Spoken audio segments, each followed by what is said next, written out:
మన ప్రభువును రక్షకుడు అయిన యేసుక్రీస్తు వారి అతి శ్రేష్టమైన దివ్యనామమున మీ అందరికీ ఉదయకాలము సర్వశుభములు సర్వదీవెనలు దేవదేవుడు అనుగ్రహించును గాక.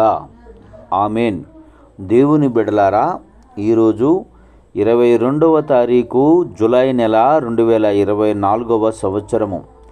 ఈరోజు దేవుని వాగ్దానము రోమీయులకు రాసిన పత్రిక 8వ అధ్యాయము 31వ వచనము. దేవుడు మన పక్షమునుండగా మనకు విరోధి ఎవడు?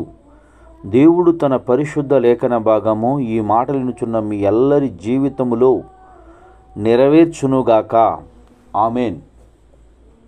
దేవుని బిడ్డలారా, దేవుని వాక్యం తెలియచేస్తుంది, దేవుడు మీ పక్షముగా, దేవుడు మన పక్షముగా ఉండగా మనకి విరోధి ఎవడు? దేవుని యొక్క కృప, దేవుని యొక్క కాపుదల, దేవుని యొక్క తోడు ఏ మనిషి జీవితంలోనైతే ఉంటుందో, ఈ లోకం మొత్తము వ్యతిరేకముగా ఏకమైనప్పటికీ కూడా ఆ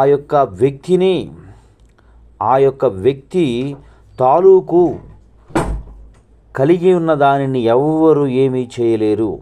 ఎందుకనగా దేవుడే వారి పక్షముగా ఉన్నాడు. దేవుని వాక్యం తెలియచేస్తుంది, నిన్ను కాచువాడు కొనకడు నిద్రపోడు అని దేవుని వాక్యం తెలియజేస్తుంది. ప్రియ సహోదరి సహోదరులారా, దేవుడే మీ పక్షంగా ఉంటున్నాడు గనుక ఏ విరోధి నీ మీద ఎటువంటి విజయము సాధించదని దేవుని వాక్యము తెలియచేస్తుంది. దేవుడు మీ పక్షముగా ఉన్నాడు గనుక నీవు తలపెట్టిన ప్రతి కార్యము ఆశీర్వాదకరముగా, దీవెనకరంగా దేవదేవుడు నిలుపుతాడు. సహోదరుడా, నీవు ప్రారంభించి నీ పరిస్థితి ఏమవునో అని ఆలోచన కలిగి ఉన్న వ్యక్తిగా నీవు ఉన్నట్లయితే, ఈ వాగ్దానాన్ని ఆధారం చేసుకుని విశ్వాస జీవితంలో ముందుకు కొనసాగే వ్యక్తిగా నీవు బ్రతికితే, నిశ్చయముగా దేవుడు నీకు విజయాన్ని అనుగ్రహించి నిన్ను ఉన్నతమైన స్థితిలో నిలబెట్టి అనేకులకు ఆశీర్వాదకరంగా, దీవెనకరంగా దేవదేవుడు నిలుపునుగాక. ఆమెన్.